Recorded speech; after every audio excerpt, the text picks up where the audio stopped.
Ladies and gentlemen, welcome to the Finding Asheville podcast with Nathan Miller.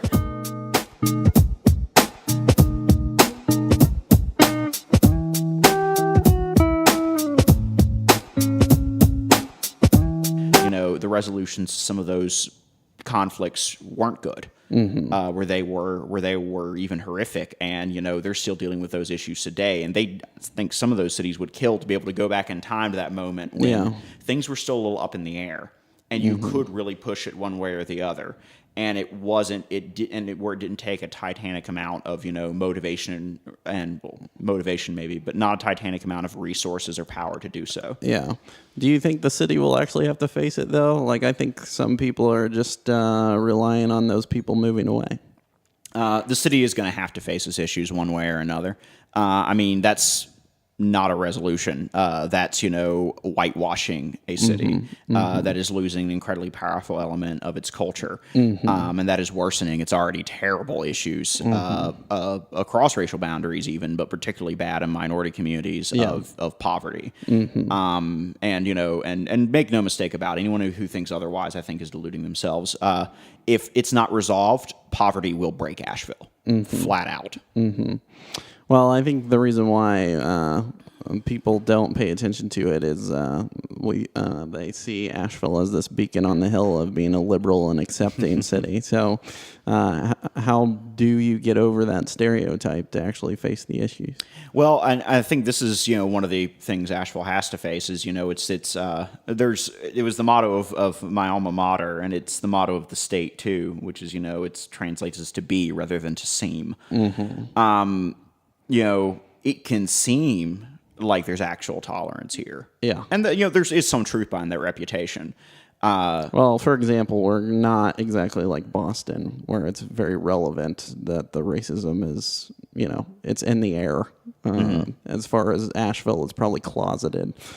So. Well, it's, I don't know. I noticed it pretty immediately when I moved here. Yeah. But it is definitely something of exclusion rather than of, active, you get, less shouting matches and more, kind of de facto exclusion. Yeah. But what the things that it is easy to ignore it. It's easy to pat ourselves in the back. And it's like I said in the column I wrote recently, Asheville has some real achievements. Reviving the downtown was a real achievement. Creating a culture that, is in some ways very tolerant, is an achievement. I'm someone who's pagan and bisexual. I really appreciate the fact Asheville doesn't expect people to all be, straight Christians. Believe me, on a personal level, that matters quite a bit.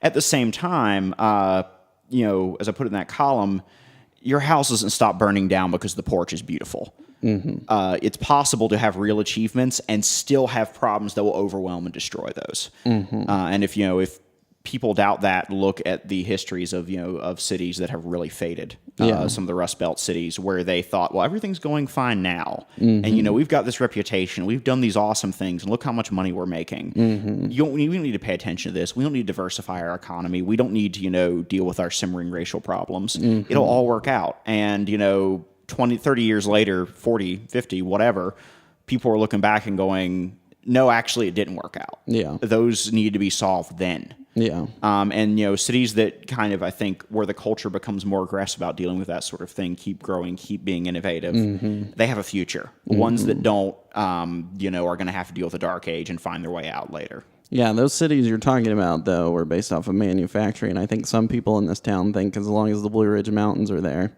that people are going to come here and industry is going to be here. They can think that, but, they thought as long as, certain shipping canals were open, as long as, certain items were needed, that couldn't possibly change. We're still dealing with, in both cases, with economies that base themselves on one particular thing, which, that lack of diversity is always a terrible idea. And, at least with the manufacturing case, they were churning out jobs that, gave people roughly middle-class income. We don't here, and we can't claim that. So in some ways, I think our base is even more fragile. Yeah,